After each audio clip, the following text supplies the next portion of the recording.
He was an action hero, he was a historian, he was a journalist. He combined incredible decision-making, very clear decision-making, with amazing rhetorical skills. Sir Winston Leonard Spencer-Churchill was born into a wealthy family on November 30th, 1874, in Blenheim Palace, Oxfordshire, England. He went off to war very early, first as a correspondent and then as a combatant. He had this dramatic escape from prison camp in the Boer Wars in South Africa. That was printed, and he became a kind of national figure at a very early age. Just before World War I, in 1911, he was the First Lord of the Admiralty. In 1915, he resigned his position in the government and went to France to fight on the front lines until his unit was disbanded in 1916. After World War I, he was out of favor with the British. He'd made a decision about Gallipoli, about going ashore there and having that invasion, trying to cut off the Turks. It turned out to be a disaster. So he retreated to his country estate, wrote, lectured, stayed attuned to what was going on.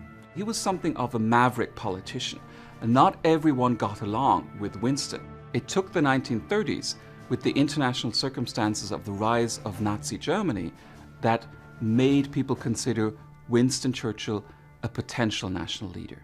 When World War II began to rise out of the darkness of Nazi Germany and Great Britain knew that it was imperiled, there were lots of Tories who said that Churchill needs to be brought back into government. Churchill returned as First Lord of the Admiralty the day Britain declared war on Germany, September 3rd, 1939.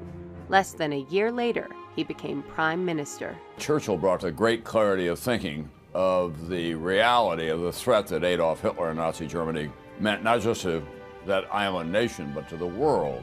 He also brought an ability to mobilize the English language as a fighting force. In his speeches, in his radio interviews, in his reports to the nation, he gave them hope. In the summer of 1940, Hitler launched what Churchill termed the Battle of Britain. At the time, it was the largest sustained aerial bombing campaign in history. In London alone, more than 1 million houses were destroyed, and more than 20,000 civilians were killed. Churchill offered full support for the Soviet Union in June of 1941, when Nazi Germany attacked the USSR.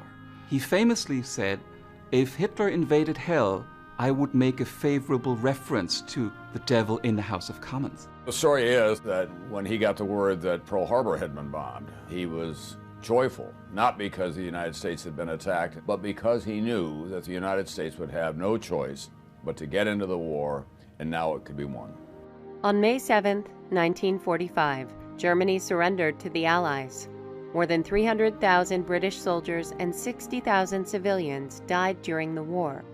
In July 1945, Churchill lost the prime ministership, but remained a force in government. In 1951, he was again elected prime minister under the impression of a potential expansionist Soviet Union, and people felt that Winston Churchill was the right person to stand up against tyranny. In 1953, Churchill was awarded the Nobel Prize in Literature and knighted. He served as prime minister until 1955, and afterwards continued to serve in the House of Commons until 1964. On January 24, 1965, Churchill died. The state burial was one of the greatest meetings of political leaders of the 20th century. I think Churchill will be a great man down through the ages.